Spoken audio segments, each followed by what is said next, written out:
you have to view every single situation that emerged historically as oppressor versus oppressed. And then once you get that, which you can get in about 2 minutes if you sit in a course that teaches that sort of thing, you have a lens to moralize about the whole world through. And then you see the situation is that the leftists have already decided the Palestinians are the victims. And as you pointed out, if you're a victim, then you're morally righteous. And even more conveniently, if you stand for the victim, then you're morally righteous, regardless of what you do with your own life. Jordan Peterson went on Real Time with Bill Maher and absolutely destroyed Bill Maher and the rest of the woke panel that is on here with Real Time with Bill Maher, and as well as stunning the audience into absolute silence here live on Real Time with Bill Maher. Let's get into this clip here where Jordan Peterson puts this woke panel on Real Time with Bill Maher in their place, and like I said, stuns the woke audience into absolute silence because they have no rebuttal for the things that Jordan Peterson was saying to Bill Maher and his co-host here, or his guest here. But what happens is that they are then saying that being oppressed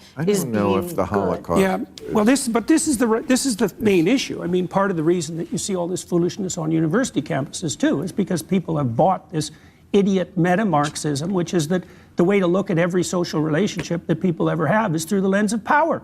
And that is, we can put that squarely at the feet of the universities, as far as I'm concerned, is, you know, marriage is a patriarchal institution and business is nothing but oppression, and you have to view every single situation that emerged historically as oppressor versus oppressed. And then once you get that, which you can get in about 2 minutes if you sit in a course that teaches that sort of thing, you have a lens to moralize about the whole world through. And then you see the situation is that the leftists have already decided the Palestinians are the victims. And as you pointed out, if you're a victim, then you're morally righteous. And even more conveniently, if you stand for the victim, then you're morally righteous, regardless of what you do with your own life. And that's pretty much what university students are taught from the time they enter the university classroom. And that's how they, you know, orient themselves morally. Well, and that's facts, man. Jordan Peterson's absolutely cooking this panel right now. And, you know, he used the Palestine versus Israel conflict as an example. I think a really good example for within the United States would be, you know, certain minority groups. They're like a protected class, and it's impossible to criticize them, even if they're a small portion of the population that commit the majority of the crime. You can't even say that because it's like, oh no, but they're oppressed though. So it's okay. It's okay if they commit the majority of the crime. It's like, okay, well, I guess you just choose to live in delusion. And people like Jordan Peterson are the ones who are, you know, having to call this stuff out. And you know, it's good that he's bringing this to Bill Maher's attention right to his face, because now he's having to rebuttal this or just accept the fact that Jordan Peterson is correct. The hands of the radical left too, Bill. And one of the things the Democrats also have to pay the price for, I would say, is their absolute refusal to draw a line between the moderate Democrats and the extremists. They're completely incapable of doing that. Like, I've talked to 40 senators and congressmen in the last 5 years. I asked them all the same question, including RFK. He wouldn't answer either. When does the left go too far? Well, we certainly bloody well saw it in the last month, didn't we? Because they got the oppressive narrative a little mucked up, we might say. And the consequences of that are going to unfold pretty brutally over the next few months. Yeah, I would say so. I think Jordan Peterson absolutely cooked right there. That's not the entire clip, though. This went on for quite a while where Jordan Peterson cooked this panel, this Bill Maher panel. And I do think, you know, obviously the left has gone too far multiple different times. They were very close, inches away from assassinating Donald Trump. They did assassinate Charlie Kirk recently. And I mean, obviously there's many other instances of the left wing going too far. But let me know in the comments when you think the left wing has gone too far. Like, where is the line for too far for the left wing? It'll be interesting to see what Bill Maher and the others here, Ted Cruz and Pamela Paul and the rest of the people on Real Time with Bill Maher, think about when the left goes too far. Let's check it out. Joe Biden started, we had the lowest rate of illegal immigration in 45 years. And he came in and he immediately reimposed catch and release, and it produced the worst rate of illegal immigration in our nation's history. I spent a lot of time at the border. I go out on midnight patrol with Border Patrol agents. Really? Many times. You should come. I'll actually bring you if you're interested in. If you want to see.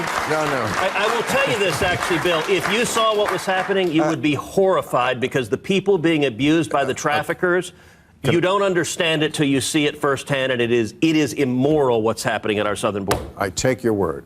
Okay? I don't have to go.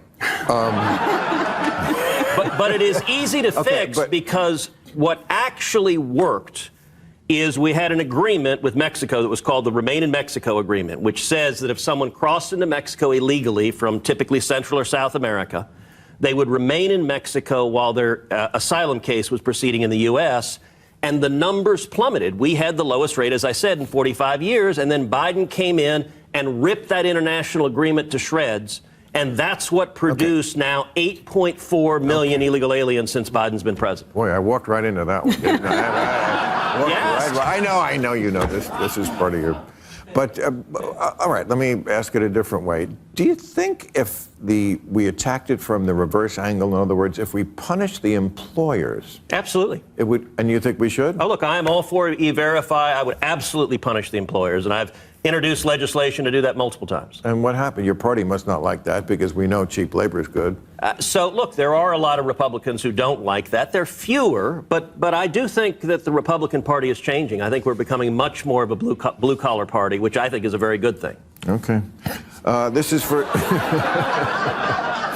They are switching, aren't they? Yes, it's interesting. The parties are kind of switching, like who the elitists are. It used to be the country club Republicans, and now it's the Chardonnay sipping Democrat. Yeah. I know you've written about it. It's an interesting do-si-do the parties do. It's almost happened completely in Canada now. The Conservatives are basically the working class party in Canada. Right. Yeah. Look, the heart of the Republican Party are truck drivers and steel workers and cops and firefighters. And I think that is a fantastic shift. I think we should be the party of jobs. We should be the party of people who want to work hard. Okay.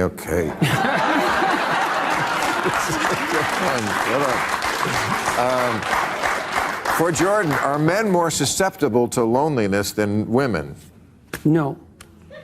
Well, we know this. So at puberty, women become more sensitive to negative emotion than men, and then that's permanent on average through the entire life course. Yeah, I'll cut in and I'll say I think that women and men are probably close to, or maybe women are more susceptible to loneliness than men, but it's not about being susceptible to it. It's not about like being like biologically susceptible to it. It's more just the society that we live in is more conducive to male loneliness versus female loneliness. You know, females, they don't have to be lonely. They always have somebody who's willing to be with them. You know, like men are a lot more lonely because with men, you have to provide some sort of value to society for anyone to even care or look in your direction. If you're not providing any sort of value with, you know, financial status or social status or physique or just some sort of value to the area and the environment that you're in,